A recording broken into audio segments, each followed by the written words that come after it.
सभी का स्वागत है फिर से चैनल में। और देखिए, सबसे पहले मैं ये कहूँगा कि जिन बच्चों ने चैनल को सब्सक्राइब नहीं किया है तो चैनल को सब्सक्राइब कर लें, और सब्सक्राइब करने के बाद जो बेल आइकॉन आता है, घंटी होती, उस पर प्रेस करें। तो उसमें क्या होता है कि उसमें 3 ऑप्शन आते हैं। तो नोटिफिकेशन के लिए आता है तो ऑल वाला क्लिक कर दें तो सारे नोटिफिकेशन आपको टाइम पर मिलेंगे। और जैसे आप वीडियो देखना शुरू कर रहे हैं तो सबसे पहले लाइक कर दीजिए, क्योंकि बाद में याद नहीं रहता। और जो फ्रेंड्स चैनल में नहीं जुड़े हैं उनको शेयर करें और उनसे सब्सक्राइब करने के लिए कहें। तो आइए, आज डायलॉग बेस्ड नरेशन यहाँ पर समझाया जा रहा है, या हम कहें नरेशन जो है कन्वर्सेशनल है। तो डायरेक्ट से इनडायरेक्ट बनाने में, जैसे कि देखा, इसके पहले मैं 2 वीडियो डाल चुका हूँ स्पेशल सेंटेंसेस में। तो उसमें देखा होगा विशेष प्रकार के वाक्यों की नरेशन बनाए गए थे। ये टॉपिक छूट रहा था तो मैं सोचता हूँ कि इसका भी वीडियो मैं बना देता हूँ, जिससे बच्चों को ये चीज़ भी आनी चाहिए। और मुझे विश्वास है कि बहुत सारे बच्चे डायलॉग बेस्ड सेंटेंसेस को इनडायरेक्ट में कन्वर्ट कर लेते हैं, लेकिन ये भी सच है कि बहुत सारे बच्चे डायलॉग वाले सेंटेंसेस को, कन्वर्सेशनल सेंटेंसेस को नरेशन में चेंज नहीं कर पाते हैं। उनमें कहीं ना कहीं कोई ना कोई कमी है अभी। तो इसको ध्यान से देखें। निश्चित तौर पर, पक्का बिल्कुल ये है कि इसमें आपको नया कुछ सीखने को मिलेगा, एक तरीका आपको जानने को मिलेगा। तो सबसे पहले हम ये समझते हैं कि जो डायलॉग होता है उसका मतलब क्या होता है। डायलॉग का मतलब होता है संवाद, कन्वर्सेशन होता है। संवाद, कन्वर्सेशन यानी वार्तालाप। और वार्तालाप अकेले होती नहीं, इसलिए ये सेंटेंस अकेले नहीं दिए जाते हैं। मतलब इसमें सब्जेक्ट भी होगा, ऑब्जेक्ट भी होगा। मतलब वो 2 व्यक्ति होंगे या 2 से अधिक हो सकते हैं जिनके बीच में कोई ना कोई बातचीत जरूर हो रही होगी। तो ऐसे सेंटेंसेस को डायलॉग बेस्ड कहते हैं या कन्वर्सेशनल बेस्ड कहते हैं। प्रकार क्या होता है कि जब कन्वर्सेशन होता है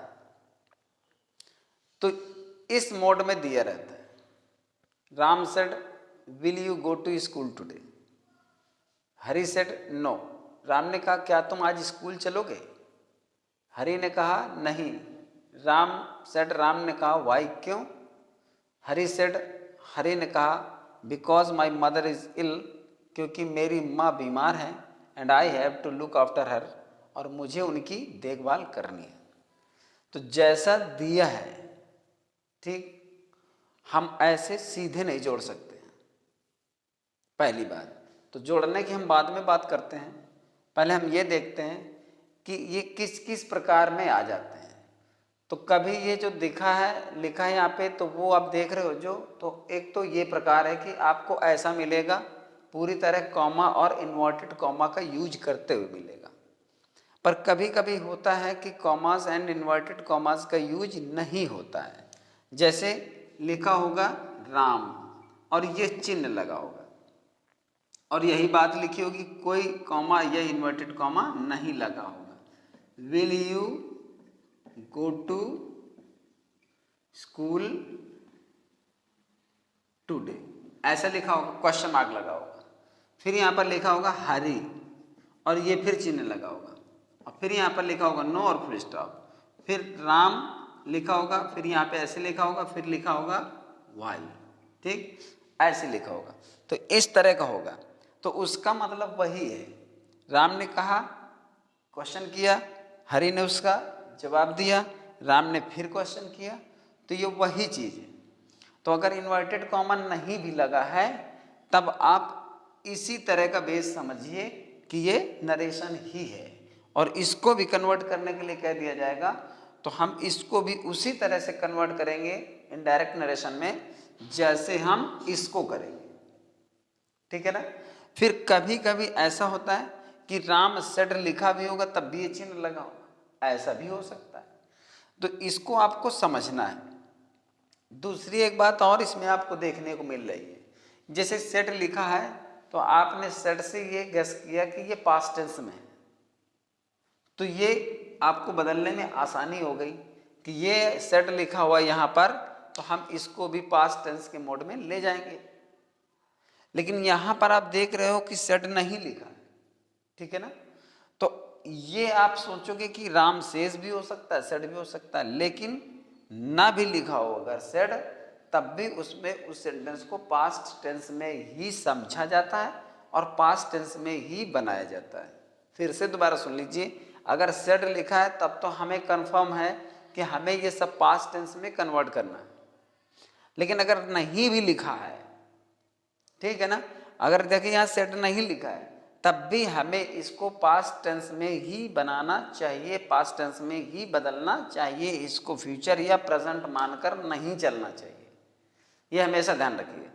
इसके बाद तीसरी बात ये है कि जैसे राम करके ये चिन्ह लगा है तो हम ये समझते हैं कि राम का ये स्टेटमेंट है, हरि के बाद ये चिन्ह लगा कर लिखा है तो ये हरि का स्टेटमेंट है। तो यहाँ पर नाउन हम देख रहे हैं, यह राम है हरि है, राम है हरि, राम के बीच में कन्वर्सेशन हो रहा है, तो यहाँ पर नाउन है। लेकिन नाउन ही होता है, ऐसा नहीं होता है कि यहाँ पर ऐसे कर दे ही और सी, या ही ऐसे कर दे, मतलब यहाँ ऐसी सिचुएशन में प्रोनाउन का प्रयोग नहीं होता है। यहाँ पर कोई ना कोई नाउन होगा, चाहे वो प्रॉपर नाउन हो या कॉमन नाउन हो। The teacher, the student, the master, the servant, the principal, the teacher, ऐसा हो सकता है, ये कॉमन नाउन हो सकते हैं। लेकिन प्रॉपर नाउन भी हो सकते हैं, यही प्रॉपर नाउन और कॉमन नाउन, हरि है, राम है, मुकेश है, दिनेश है, सरला है, मीना है, कुछ भी, मतलब इस तरह के प्रॉपर नाउन हो सकते हैं। बॉय और गर्ल, स्टूडेंट, टीचर, ऐसे करके ये आपके कॉमन नाउन भी हो सकते हैं। बट ऐसी सिचुएशन में प्रोनाउन नहीं होगा। अगर प्रोनाउन आता है तो इसके साथ में रिपोर्टिंग वर्ब लेकर के जरूर आएगा। तो इस चीज को भी समझना है कि ये सिचुएशन नहीं आएगी। कभी ऐसा होता है कि आप ऐसा करके पूछने लगो या देने लगो किसी को, तो ये सिचुएशन नहीं होती है, क्योंकि प्रोनाउन से कोई चीज, कोई नाउन इस तरह से बहुत ज़्यादा क्लियर नहीं होता। अब जैसे यहीं पर हम ले लें, राम और हरि दोनों के लिए प्रोनाउन एक ही इस्तेमाल होगा ना, तो यहाँ पर हमने ही कर दिया, फिर यहाँ पर हमने ही कर दिया, तो ये सिचुएशन फेवरेबल नहीं है, इसलिए ऐसा नहीं होता है। अब देखते हैं बनाने का तरीका। जो डायलॉग वाले सेंटेंसेस होते हैं इनमें सारे जो नरेशन के रूल्स हैं सारे वही फॉलो किए जाते हैं, बस ये होता है कि रिपोर्टिंग वर्ब को रिपोर्टेड स्पीच से जोड़ते कैसे हैं, यहाँ पर ये ध्यान देना। तो अब हम बात करते हैं आगे, बहुत ध्यान से सुनिएगा, बहुत ज़रूरी चीज़ मैं आपको बता रहा हूँ। जैसे कभी यस और नो वाली सिचुएशन आती है तो ज़्यादातर आपने पढ़ा है कि नो के बदले आप लगाते हो रिप्लाइड इन द निगेटिव, और यस के बदले लगाते हैं रिप्लाइड या आंसर्ड इन द अफर्मेटिव। ठीक है ना, ये दो फ्रेज लगाते हैं। यहां पर नो के बदले ये लगा देते हैं और यस के बदले ये लगा देते हैं। दूसरी एक सिंटैक्स वाली मैं बात बता रहा हूं, कभी कभी बच्चा जब लिखता है तो रिप्लाइड इन निगेटिव कर देता है, रिप्लाइड इन अफर्मेटिव कर देता है, लेकिन इस आर्टिकल को भूल जाता है। अगर ये आप छोड़ते हो तो ये सिंटैक्स बन जाता है, अर्थात ये एरर बन जाती है। तो इसको हमेशा ध्यान रखिए, इन द निगेटिव या इन द अफर्मेटिव ये जरूर होना चाहिए। केवल इन निगेटिव और इन अफर्मेटिव ना होना चाहिए, क्योंकि ये अक्सर सिंटैक्स में भी पूछा जाता है कि रिप्लाइड इन निगेटिव कर देगा तो आपको द लगा करके उस सेंटेंस को सही करना पड़ता है। खैर ये तो सावधानी वाली बात भाई कि हमारे एरर कोई नहीं होना चाहिए। अब यहाँ पर हम बात करते हैं कि ये जो आप सिचुएशन देख रहे हैं, ये जो एक मेथड या तरीका देख रहे हैं, ये हर समय मतलब सेट नहीं किया जा सकता, हर समय इसका प्रयोग आप नहीं कर सकते हो, क्योंकि जब बातचीत आगे बढ़ती है तो ये उसको पूरी तरह से कवर नहीं करता, ये सुटेबल नहीं होता। अब देखिए इसका प्रयोग क्या होता है, इसका प्रयोग लिमिटेड है, सीमित है, लेकिन कहाँ तक, अगर आप किसी ने ये सेंटेंस देखा और ये सेंटेंस देखा और अगर बात यहीं खत्म हो जाती है तो फिर इन दोनों फ्रेजेस में इनका इस्तेमाल कर सकते हो। अगर यस आया है, शायद वो यस कह देता तो इन द अफर्मेटिव हो जाता, और नो कह रहा है तो यहाँ पर रिप्लाइड इन द निगेटिव हो जाएगा। और अगर ये चीज यहीं तक है तो फिर ये आपका प्रयोग सही है, ये गलत नहीं है, ये सही है कि अगर इतना ही है, एक क्वेश्चन और एक आंसर, तो फिर रिप्लाइड इन द अफर्मेटिव और रिप्लाइड इन द निगेटिव काम करता है, पूरी तरह से करता है, बेफिक्र रहिए, बिल्कुल सही है। लेकिन अगर बात आगे बढ़ जाती है, क्वेश्चन फिर से अगर किया जाता है कोई नया क्वेश्चन और फिर उसका आंसर, फिर क्वेश्चन, फिर आंसर, तो फिर इनका प्रयोग पूरी तरह से वर्जित है। फिर आप इनके प्रयोग से उस सेंटेंस को अच्छा डिजाइन नहीं कर सकते हो, अच्छे से नहीं बना सकते हो, वो सेंटेंस फिर आपका पूरी तरह से सही नहीं प्रूव होगा, बिल्कुल फेवरेबल नहीं है। तो क्योंकि उसका कॉन्सेप्ट चेंज हो जाता है, सिचुएशन बताती है कि यहाँ पर ये उससे मैच नहीं कर रहा है। अब जब मैं बनाऊंगा तो आप देखोगे कि हाँ ये बात सही है। तो चलिए स्टार्ट करते हैं कि हम इस सेंटेंस को जो दिया हुआ है उसको कैसे बनाएंगे। ज़रूरत पड़ेगी तो आपको एक और सेंटेंस में बताऊंगा, यहाँ पर जरा समझना है और ज़रूर बताऊंगा। ज़रूरत क्या है, ज़रूरत तो है। तो इस लाइन को मैं यहाँ से रिमूव कर देता हूँ क्योंकि यहाँ पर जो बताना था वो शायद आपने सुन लिया होगा। तो इसको ज़रा आप ध्यान रखिए कि जब आपका सेंटेंस यहीं तक खत्म हो तो फिर replied in the negative, replied in the affirmative आपका मैच करेगा, ठीक बनेगा, अच्छा रहेगा, कोई दिक्कत नहीं, शॉर्टकट सेंटेंस बन जाएगा, आराम से सही है, वो सही है और 100% सही है। लेकिन अगर यहाँ तक नहीं है बात, फिर क्वेश्चन करके आगे बढ़ती है, फिर आंसर, फिर क्वेश्चन, ऐसे करके बढ़ती है, तो क्या मेथड अपनाया जाता है, जरा ध्यान से देखिए, ध्यान से सुनिए और एंड तक बने रहिए। पूरा आपको निश्चित तौर पर एक विश्वसनीय आपको मेथड मिलेगा। तो देखो यहाँ पर क्या था, बनाने का तरीका वही है, राम सेड। ये देख लेना चाहिए कि कन्वर्सेशन किसके बीच हो रहा है, क्योंकि इसमें कभी कभी ऐसा होता है लड़का कंफ्यूज हो जाता है कि राम सेड के बाद ऑब्जेक्ट नहीं है तो हम ऑब्जेक्ट मान लें। आप गौर से देखिए, ऑब्जेक्ट है, क्योंकि कोई ना कोई यहाँ पर कन्वर्सेशन में किसी न किसी से बात कर रहा होता है। तो जो बात कर रहा होता है रिपोर्टर होता है, वो सब्जेक्ट होता है, और जिससे बात कर रहा है वो ऑब्जेक्ट है। तो यहाँ पर सब्जेक्ट होगा राम और ऑब्जेक्ट होगा हरि, क्योंकि राम हरि से क्वेश्चन कर रहा है, और जब हरि बात करेगा तो वो राम से बात कर रहा है। तो जब ये बात करेगा तो रिपोर्टर ये होगा, ऑब्जेक्ट ये होगा, सब्जेक्ट ये होगा, ऑब्जेक्ट होगा। अभी सब्जेक्ट ये होगा, ऑब्जेक्ट ये होगा। तो बार बार इसको लगाने की जरूरत नहीं है क्योंकि भद्दा लगने लगता है। अगर आप एक बार सब्जेक्ट और ऑब्जेक्ट को ले लेते हैं तो फिर दोबारा की कोई ज्यादा विशेष जरूरत रही नहीं जाती है। तो यहाँ पर हम लिख देंगे, ध्यान से देखें, राम, चूंकि सेंटेंस आगे का इंटेरोगेटिव है इसलिए लिख देंगे राम आस्क्ड। ठीक, किससे पूछा, हरि से पूछा, तो यहाँ पर हम हरि ले लेंगे, ठीक है ना, राम आस्क्ड हरि। चूंकि ये सेंटेंस आपका इंटेरोगेटिव है तो इन दोनों को जोड़ने के लिए रिपोर्टिंग वर्ब, रिपोर्टेड स्पीच, ऐसे सिचुएशन जोड़ने के लिए इफ या वेदर का प्रयोग किया जाता है। तो ऐसे में वेदर की कोई रिक्वायरमेंट नहीं है, इफ का प्रयोग यहाँ पर करेंगे। जब कोई ऑप्शनल चॉइस वाला मैटर होता है तो वेदर भी लगाते हैं, ऐसी कोई बात नहीं। तो राम आस्क्ड हरि, फिर लिख देंगे इफ। ठीक, ये इफ हो गया। जब इफ लगाएंगे तो जो दिया हुआ सेंटेंस होता है इंटरोगेटिव का, उसको हम असर्टिव बनाते हैं। असर्टिव मीन्स क्या होता है, असर्टिव मीन्स होता है अफर्मेटिव और या फिर निगेटिव।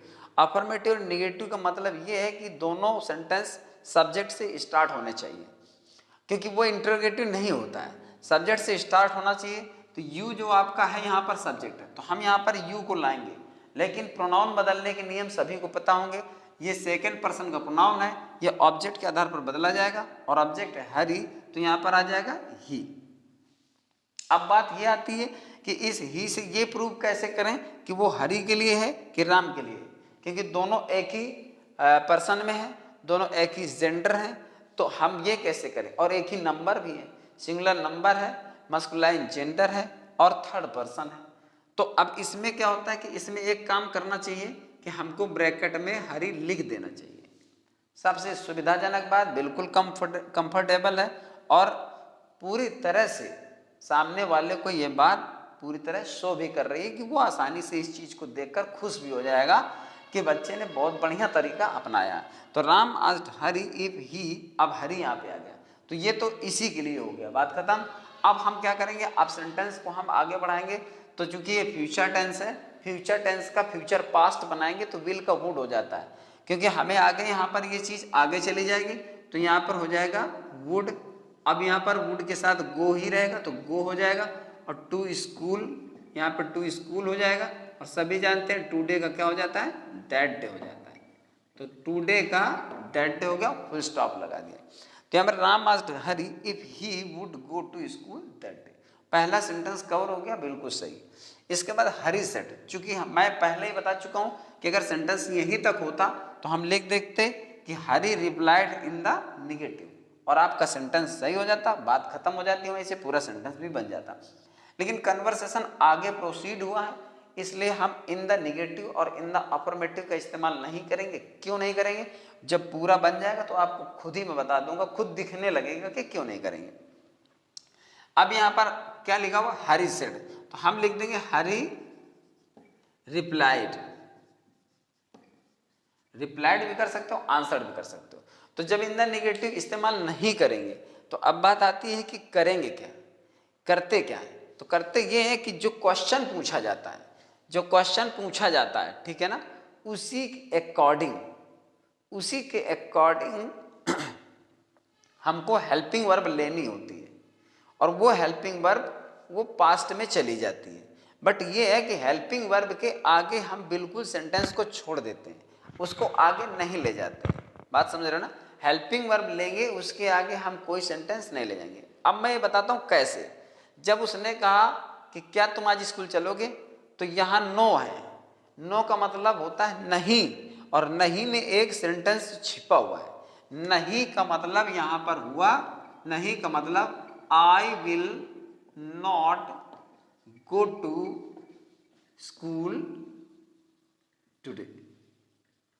नहीं का मतलब ये है कि मैं आज स्कूल नहीं जाऊंगा। इसके भीतर ये पूरा सेंटेंस समाया हुआ, समाविष्ट, इसके अंदर ये सेंटेंस है। नहीं, जैसे अब ये हम कहते हैं कि are you going to, where are you going, तुम कहां जा रहे हो। अगर जवाब दे दे कोई कि कानपुर, राम आगे लिखा वेयर आर यू गोइंग, फिर नीचे लिखा हरी, नीचे सामने उसके लिखा है कानपुर। तो राम ने पूछा कहां जा रहे हो, हरी ने कहा कानपुर। कानपुर का क्या मतलब है, सीधे ये तो नहीं जोड़ सकते, हरी रिप्लाइड दैट कानपुर।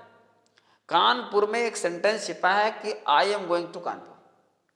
जब वेयर करके पूछा कि कहां जा रहे हो, कहां जा रहे हो, तमाम कहते थे कहां जा रहे हो, बाजार, किसी ने कहते बाजार, किसी ने कहते इलाहाबाद, किसी ने कानपुर। तो वो कानपुर केवल अकेला नहीं है, बल्कि उसमें एक सेंटेंस है I am going to Kanpur, मैं कानपुर जा रहा हूं, I am going to Kanpur.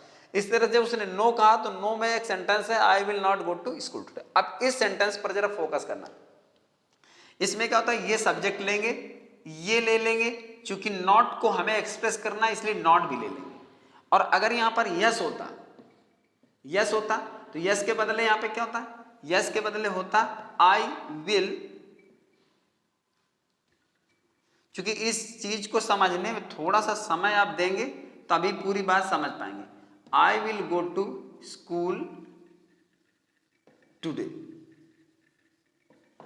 अगर वो पूछता है कि क्या आज तुम स्कूल चलोगे, अगर कह देता है यस, तो यस का मतलब ये है कि I will go to school today, मैं आज स्कूल चलूंगा। तो अगर यस होता तो ये सब्जेक्ट ले लेते और विल ले लेते। मैंने पहले बताया है कि जब हमें रिप्लाई करना होता है, जैसे जैसे आपने देखा होगा स्पोकन इंग्लिश में यूज किया जाता है कैन यू डू इट, तब वो कहते हैं yes I can, yes I can. Do you do your work daily, yes I do. ये शॉर्टकट का सेंटेंस होता है जिसको हमें नरेशन में फॉलो करना पड़ता है। तो यहां पर क्या होता है कि आप सब्जेक्ट और हेल्पिंग वर्ब तक रहेंगे, आप आगे सेंटेंस को नहीं ले जाएंगे। पूरा सेंटेंस बनाना सेंटेंस को भद्दा करेगा, ठीक है। तो जैसे मैंने कहा कि कैन यू डू इट, क्या तुम इसे कर सकते, कैन यू डू दिस, क्या तुम इसे कर सकते हो, यस आई कैन, बस इतना कहना है। Are you going to Kanpur, yes I M.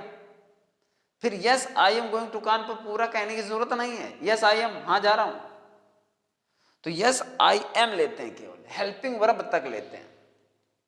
और जहां हेल्पिंग वर्ब नहीं होती है, सोचो कभी ऐसा भी सेंटेंस कोई हो सकता है कि हेल्पिंग वर्ब नहीं है, सब्जेक्ट है और सीधे वर्ब है, तो फिर वहां पर सब्जेक्ट और वर्ब ले लेते हैं, केवल जो फर्स्ट टाइम पहले वर्ब आएगी उसको ले लेते हैं। पर ऐसा सिचुएशन आ सकती है, बट कम आ सकती है। हेल्पिंग वर्ब जरूर होगी, क्योंकि क्वेश्चन करेगा तो हेल्पिंग वर्ब जरूर होगी, हेल्पिंग वर्ब होगी तो आंसर में वो चीज लेनी ही होती है। तो यहां पर क्या है कि अगर नो है तो आई विल नॉट ले लेंगे, और यस है तो आई विल ले लेंगे, से सेंटेंस को छोड़ देंगे। आई विल नॉट का मतलब है मैं नहीं जाऊंगा। इस सेंटेंस को यहां से ये चीज पहले आ रही है तो ये चीज इससे अंडरस्टूड हो जाएगी, ये चीज पहले आ रही है इसलिए आई विल से ये चीज अंडरस्टूड हो जाएगी। इसलिए हमें पूरा सेंटेंस ये बार बार नहीं लेना है, ठीक है ना। और फिर ये भी अभी दिखने लगेगा कि इसको हमें बार बार क्यों नहीं लेना चाहिए।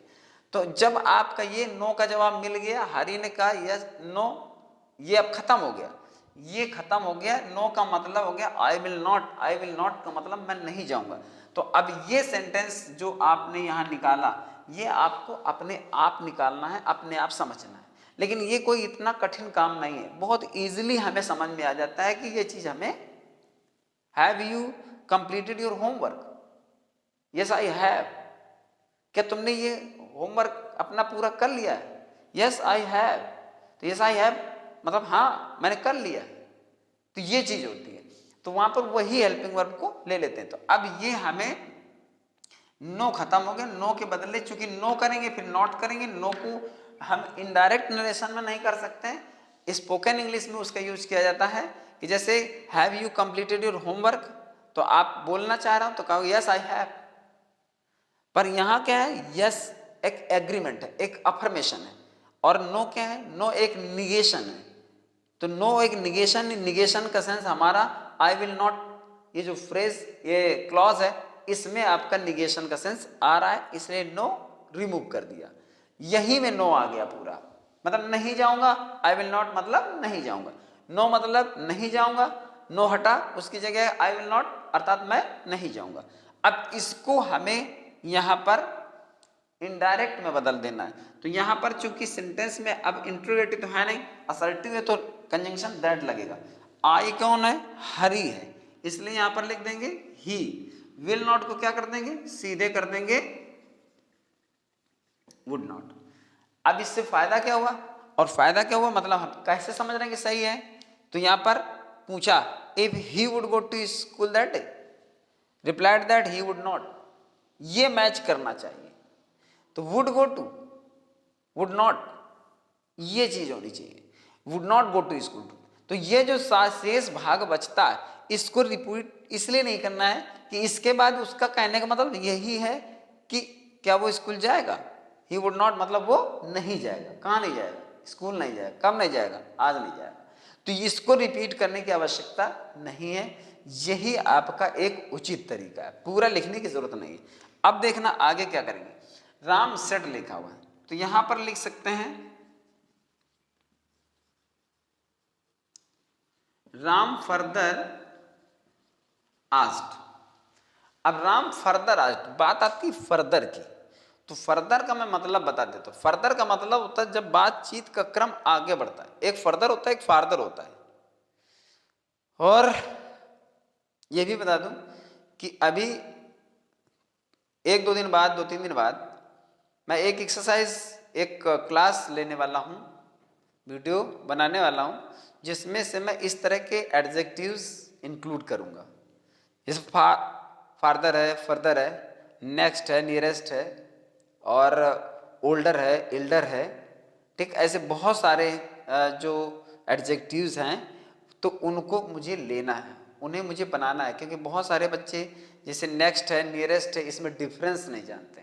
लेट है, लेटर है, लेटेस्ट है, फर्स्ट है, फोरमोस्ट है, लेट है, लेटर है, लास्ट है, इनका यूज बच्चों को ज़्यादातर नहीं पता होता है, या थोड़ा बहुत पढ़ा होता है तो समझ में नहीं आया होता है। तो इसको मैं पूरी तरह से एक दिन पूरे एक वीडियो में पूरा विद एग्जाम्पल बताने वाला हूँ। ये मेरे माइंड पे चल रहा है। चीज़ें बहुत सारी हैं, लेकिन ये है कि सारा सब कुछ एक दिन में नहीं हो पाता है और समय भी होना चाहिए। फिलहाल हम इसको आगे बढ़ाते। तो फर्दर का मतलब होता है बातचीत का क्रम आगे बढ़ाना। तो जब क्वेश्चन रिपीट होता है तो देखो रिपीटेड नहीं करेंगे। जैसे जैसे मैंने कहा कि उसने क्वेश्चन दोहराया नहीं है, क्वेश्चन फिर से किया है। तो फिर से करने का मतलब होता है कि राम आस्क्ड अगेन, फिर से प्रश्न पूछा। ये अगेन आप लगा सकते हो, वरना राम फर्दर आस्क्ड का मतलब होता है राम ने आगे पूछा। तो फर्दर का मतलब होता है बातचीत का क्रम बढ़ाना। फार्दर का मतलब होता है दूरी बताना। फर्दर स्थिति बताता है, फार्दर डिस्टेंस बताता है। फार्दर का मतलब होता है जैसे Kanpur is farther from Delhi than Lucknow, तो ये फार्दर दूरी बताता है। तो यहाँ फार्दर नहीं फर्दर होना चाहिए, FUR करके होना चाहिए। इसको भी ध्यान रखना, इसमें सावधानी रखनी पड़ती है। जल्दबाजी में फार्दर प्रयोग कर जाओ पूरा गलत हो जाएगा। तो राम फर्दर आस्क्ड, और वो भी फर्दर तब जब उसने सेकंड क्वेश्चन किया, आगे फिर पूछा, तब पहले में ना लगा देना। तो राम फर्दर आस्क्ड ये होगा जब मतलब। और ये भी नहीं है कि उसने फिर आंसर दिया फिर क्वेश्चन पूछा, तो हर क्वेश्चन में आप फर्दर लगा रहे हो। ये होगा तो देख लेते हैं, समझ लेते हैं कि कितने क्वेश्चन है, कितने डायलॉग है, किस तरह से है। तो ज्यादातर ये होता है कि जैसे किसी में अगेन लगा दिया, फर्दर लगा दिया। रिपीट का इस्तेमाल यहाँ नहीं करना। रिपीट का सेंस ये होता है कि जब उसी ही प्रश्न को वो फिर से दोहरा दे तो वो रिपीट होता है। ये पूछा है और यही फिर पूछ दे, तो सिर्फ इतना लिखना होता है कि राम रिपीटेड हिज क्वेश्चन। जैसे तुमने अपना काम क्यों नहीं किया, सपोज उसने नहीं सुना, फिर तुमने अपना काम क्यों नहीं किया, ये रिपीटिंग है, ये रिपीटेंस है। तो जब इस तरह का होता है, सेम क्वेश्चन को जब फिर से कहा जाए तो उसमें रिपीट करते हैं। लेकिन यहाँ पर फर्दर का मतलब होता है आगे पूछा, इसलिए फर्दर का इस्तेमाल करते हैं। फर्दर सेड भी होता है और फर्दर ऑर्डर्ड भी होता है और फर्दर रिक्वेस्टेड भी होता है, फर्दर एडवाइज्ड भी होता है। लेकिन तब ऐसा होता है कि जैसे किसी ने कुछ पूछा, डू यू स्मोक, उसने कहा यस, तब उसने यह तो ही further advise you should not smoke, उसने फिर आगे सलाह दी कि तुम्हें धूम्रपान नहीं करना चाहिए। इस तरह से फर्दर का प्रयोग। फर्दर एक बहुत बढ़िया डिवाइस है जिसको इस्तेमाल करने से सेंटेंस में एक अच्छा सा प्रभाव आता है। तो राम फर्दर आस्क्ड हो गया। फर्दर आस्क्ड के बाद अब क्या है, ये है वाई। आप सोचोगे कि हम वाई लगा करके बात खत्म कर दें, तो बिल्कुल खत्म नहीं है। एक्चुअली ये कंजंक्शन है, और कंजंक्शन क्या मांगता है, क्लॉज मांगता है। अर्थात इस कंजंक्शन से आगे कुछ ऐड तो होना चाहिए। तो अब जैसे कुछ बच्चे होते हैं कि राम फर्दर आस्क्ड व्हाई, हो गया, राम ने पूछा क्यों, और वो समझते हैं कि हमने बना दिया। जैसे यहां पर बना रहा हरी रिप्लाइड दैट नो, मतलब राम ने जवाब दिया कि नहीं। तो बातचीत में तो लगता है कि नहीं हमने सही बना दिया, लेकिन ये ग्रामर है, इसमें ऐसा नहीं होता। जब तक उस सेंस को हम ओपन नहीं करते हैं सामने वाले के सामने, तब तक वो चीज क्लियर नहीं होती है और ये बनाने का तरीका नहीं है। तो वाई तो लगेगा चूंकि वाई है, लेकिन वाई का मतलब क्या है, वाई का मतलब जानते हो, वाई में एक फिर सेंटेंस छिपा हुआ है और वो सेंटेंस है why will you not go to school today.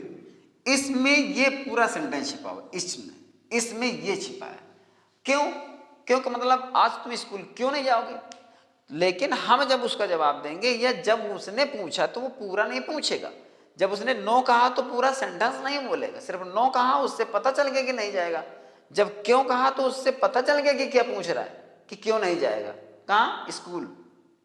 इसलिए इसमें छिपे हुए सेंटेंस को हमें समझना है, और सारे बच्चे उम्मीद है ये बात समझ रहे होंगे। और ये कोई कठिन नहीं है, आप सेंटेंस को देखो, उससे आप खुद ही पता कर लो कि इसमें वाई है तो इसका आगे का जो पीछे का सेंस है वही इसमें फिर से पूछा जा रहा है कि क्यों नहीं जाएगा। तो इसमें आपका सिर्फ इतना लेंगे, इतना आगे फिर इतना छोड़ देंगे।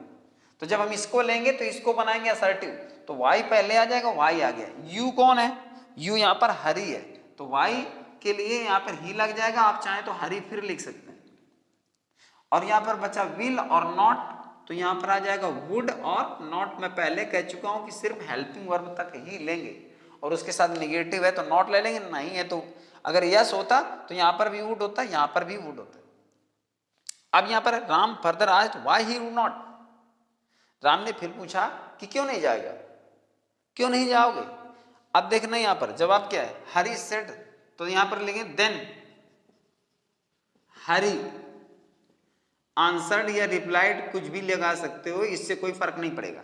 यहाँ रिप्लाइड है तो वैसे होना यहाँ पर रिप्लाइड ही चाहिए, क्योंकि थोड़ा सा ना सिमिलरिटी बनी रहती है, वरना ये मन करने लगता है कि यहाँ अब जिन बच्चों को फर्स्ट टाइम बनाना होगा तो वो सोचेंगे यहाँ रिप्लाइड लगा, यहाँ आंसर क्यों लगा, जबकि उसका कोई मतलब नहीं है, दोनों को मतलब एक ही है। हम यहाँ आंसर करते हैं, यहाँ आंसर करते हैं, तब भी सही है, लेकिन ये है कि सिमिलरिटी बनी रहना चाहिए। रिप्लाइड है तो रिप्लाइड ही कर देते हैं, उसमें कोई दिक्कत की बात नहीं है। तो देन हरी रिप्लाइड दैट। अब दैट इसलिए क्योंकि यहाँ पर जवाब है, इसलिए हमें पता है कि यहाँ दैट लगेगा।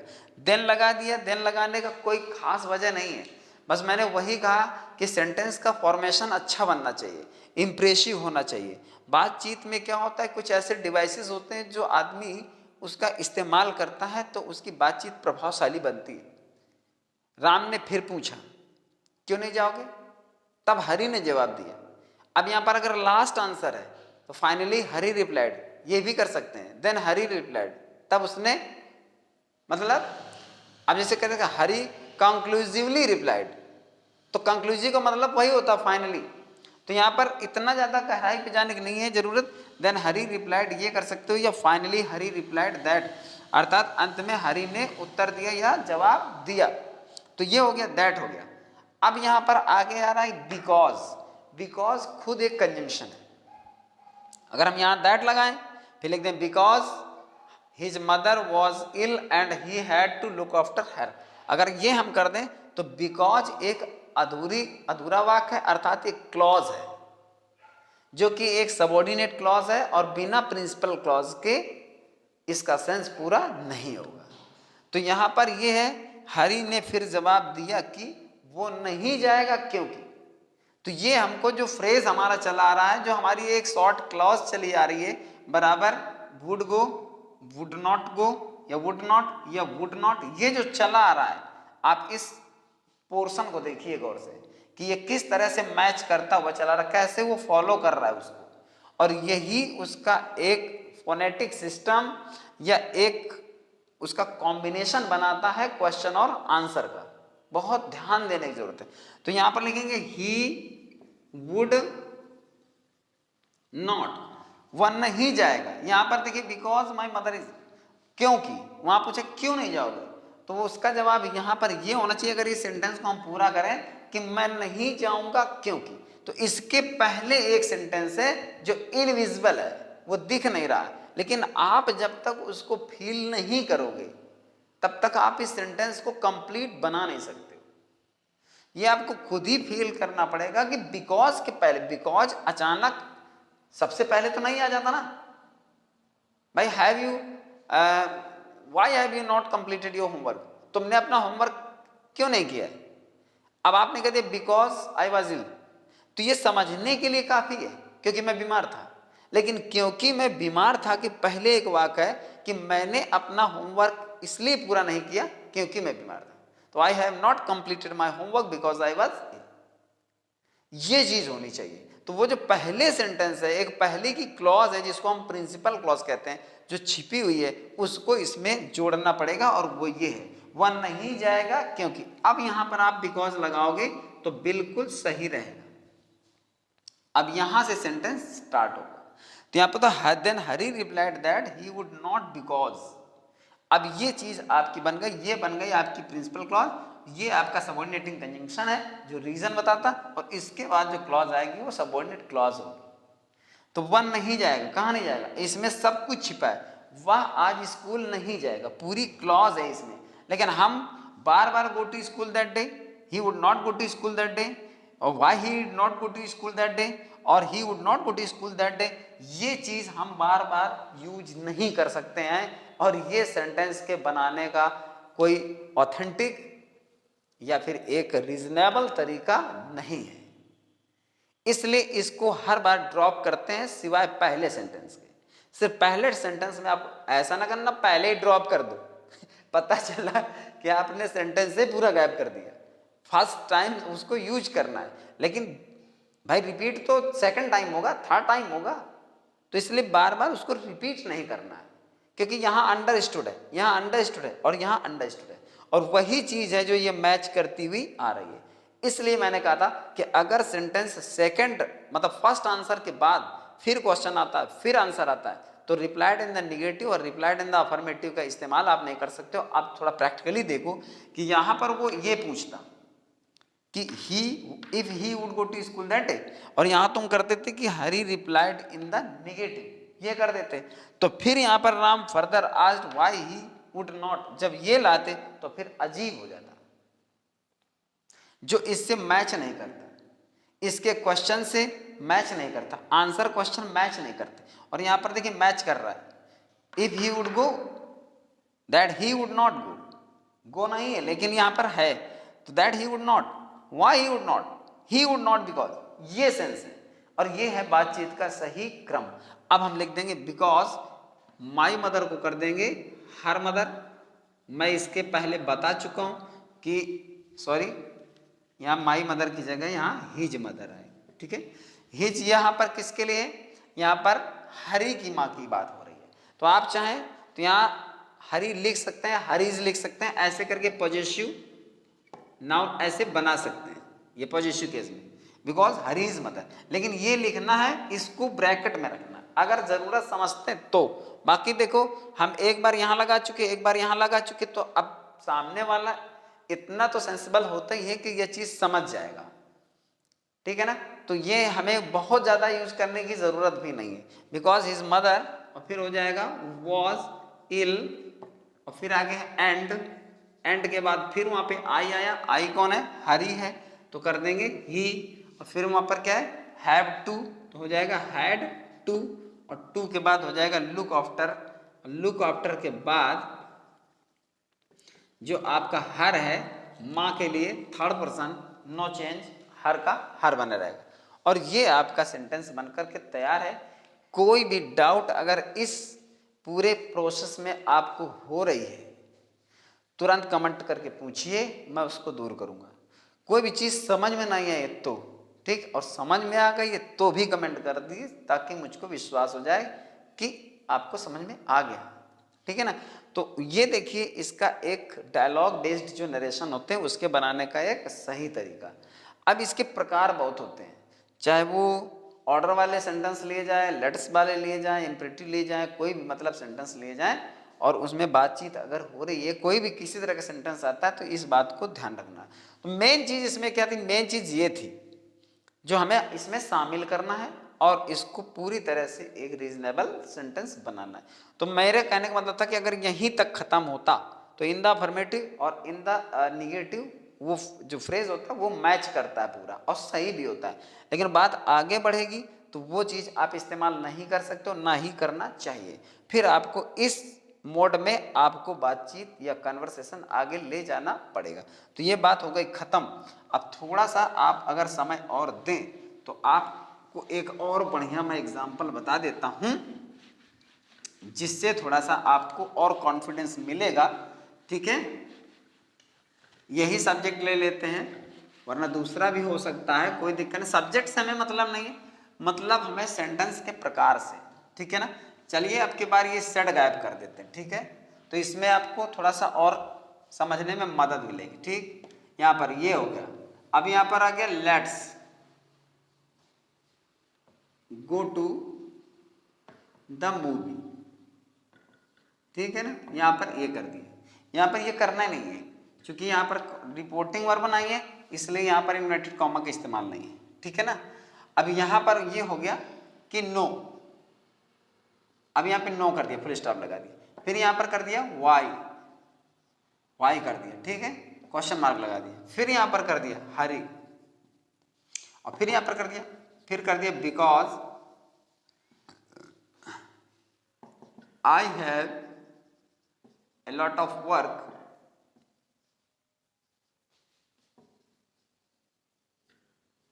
एट होम,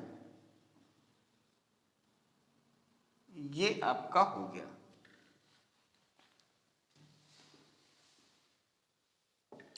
ये होगा। अब देखो यहां पर कोई भी ना तो रिपोर्टिंग वर्ब है, ना ही कॉमा, इन्वर्टेड कॉमा, कुछ नहीं, फिर भी इसका मतलब वही है जो पहले था। अर्थात ये भी कन्वर्सेशन है, ये भी डायलॉग मोड का सेंटेंस है, और ये भी नरेशन में बदला जाता है, और नरेशन में बदलने का तरीका भी वही है, इसमें कुछ भी डिफरेंस नहीं है। आप ये मानकर चलिए इसमें सेट नहीं है, लेकिन इसको पास्ट टेंस में ही बनाना है। राम ने कहा let's go to the movie, आओ मूवी चलते हैं। राम ने कहा, हरि ने कहा नो, और नो का मतलब है नहीं चलते हैं। राम ने कहा वाई, क्यों? हरि ने कहा because I have a lot of work at home. तो देखिए यहाँ पर क्या है कि राम ने हरि से, जब लेट अस आता है तो क्या सजेस्ट करता है? जब लेट अस आता है तो पता होगा ये प्रपोजल सजेस्ट करता है। प्रपोजल या सजेशन जिसको कहते हैं, तो यहाँ पर प्रपोजल है, सजेशन का सेंस हल्का सा मतलब डिफर करता है। प्रपोजल माने प्रस्ताव, उसने मूवी देखने का प्रस्ताव रखा है यहाँ चलने के लिए, तो यहाँ पर प्रपोजल है। तो यहाँ पर क्या करेंगे, राम प्रपोज्ड, और एक बार बताया था कि अगर प्रपोज्ड है और ऑब्जेक्ट दिया है तो यहाँ पर आपको ये टू जो है ये लेना होता है। तो राम प्रपोज्ड टू हरि। अब यहाँ पर क्या हो जाएगा, पहला सेंटेंस बिल्कुल उसी तरह से बनाएंगे जैसा हम बनाया करते हैं। हरि के बाद कर देंगे दैट, और दैट के बाद कर देंगे दे शुड। यहाँ पर याद रखिए मैंने कहीं बताया होगा कि लेट्स की जगह दे शुड या वी शुड का प्रयोग करते हैं, बट अगर रिपोर्टिंग वर्ब में कहीं भी फर्स्ट पर्सन का प्रोनाउन है तो वी शुड का प्रयोग करेंगे, और अगर नहीं है तो फिर दे शुड का ही प्रयोग करेंगे। डाउट के लिए कमेंट करके पूछ लीजिए, मैं उसको भी क्लियर करता हूँ। तो राम, चूंकि एक डिटेल में देना नहीं चाहता क्योंकि एक वीडियो में मैंने पूरी तरह से उसकी डिटेल दी है। राम प्रपोज्ड, और वो आप ढूंढ सकते हैं, नरेशन की प्लेलिस्ट में जाएंगे तो नरेशन में मिल जाएगा। Ram proposed to Hari that they should, और फिर यहाँ पर है गो टू द मूवी, ठीक है ना। तो अब यहां पर जो नो आ रहा है, ठीक, जो नो आ रहा है, तो यहां पर भी एक तरीका होता है, ठीक है ना। अब जैसे यहां पर रिप्लाइड इन द निगेटिव और रिप्लाइड इन द अफर्मेटिव अगर आ गया तो फिर देखिए तरीका बदलता है, क्योंकि यहां क्वेश्चन नहीं किया है, क्वेश्चन नहीं किया, समझने वाली बात है। हर मैंने कभी कहा था कि आप 1000 नरेशन बना जाओ, 1000 नरेशन बनाएंगे और इसके बाद भी कोई नरेशन आएगा तो उसमें फिर अटक जाएंगे, क्योंकि इसके प्रकार बहुत हैं। अब अगर आप तुम सोचो कि हम नो दिया है और अगर इतना दिया हो तो लड़का फट से इसमें रिप्लाइड इन द निगेटिव लगाएगा। और जब मैंने कहा भी है कि अगर यहाँ था तो रिप्लाइड इन द निगेटिव और रिप्लाइड इन द अफर्मेटिव में काम चला सकते हो, लेकिन जब रिप्लाई हो तब तो यहाँ रिप्लाई थोड़ी, यहाँ क्वेश्चन थोड़ी किया उसने तो प्रपोजल रखा है, क्या वो ऐसा कर लेते हैं? तो ये तुम्हारा क्या है, ये आंसर नहीं है, ये उस प्रपोजल को उसने डिनाई किया है, रिफ्यूज किया है, उसके प्रपोजल को ऑब्जेक्ट किया है, यानी उसका विरोध किया है। तो मैंने जितने वर्ड बोले हैं इन्हीं को आप रिपोर्टिंग वर्ब बना सकते हो। लेकिन यहां पर भी एक मतलब सिस्टम है, मेथड है। अगर केवल यहीं तक है तो यहां पर आप हरि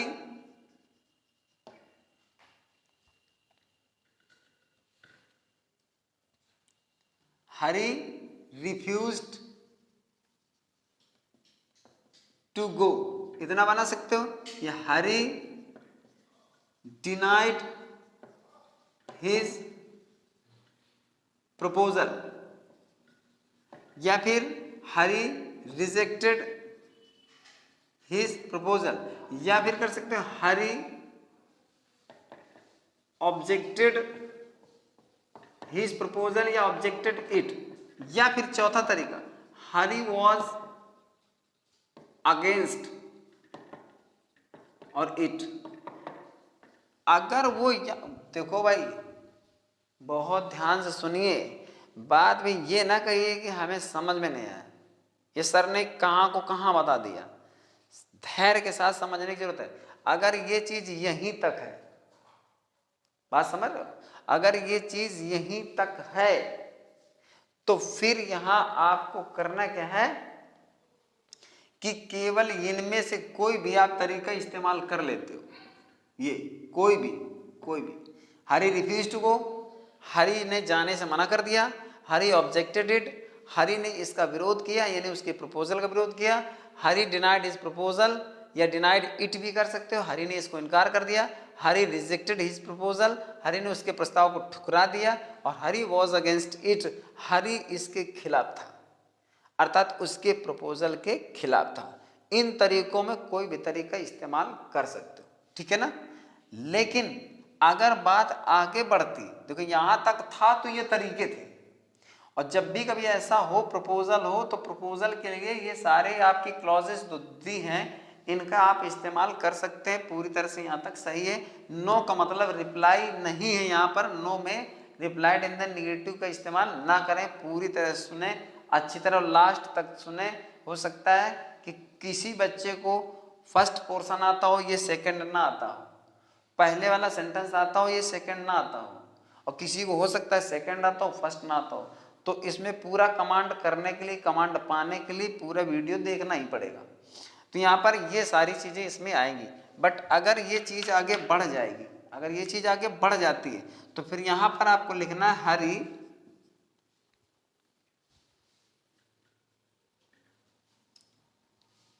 हरी proposed that they should not।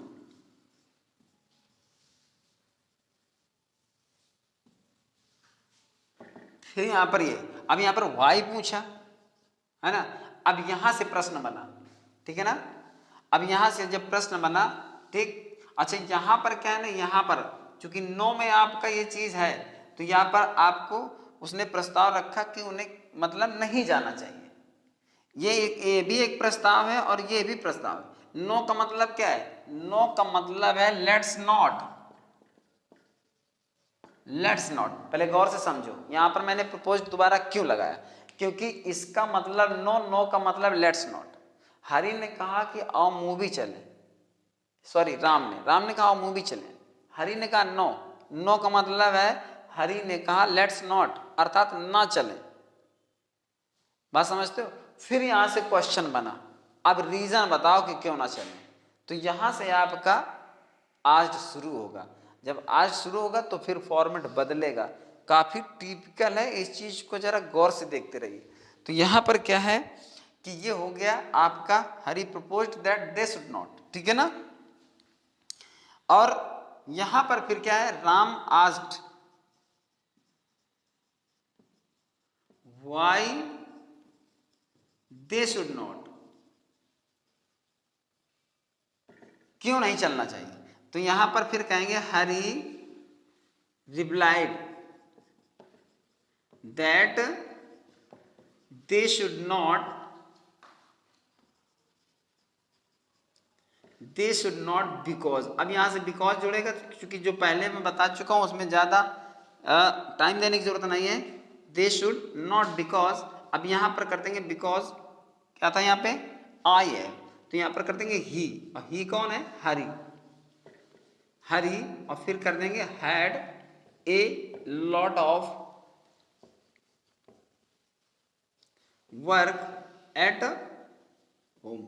जरा एक बार फिर नजर डालिए, तो देखिए यहां पर क्या है, they should go, should not, why they should not, और दे शुड नॉट।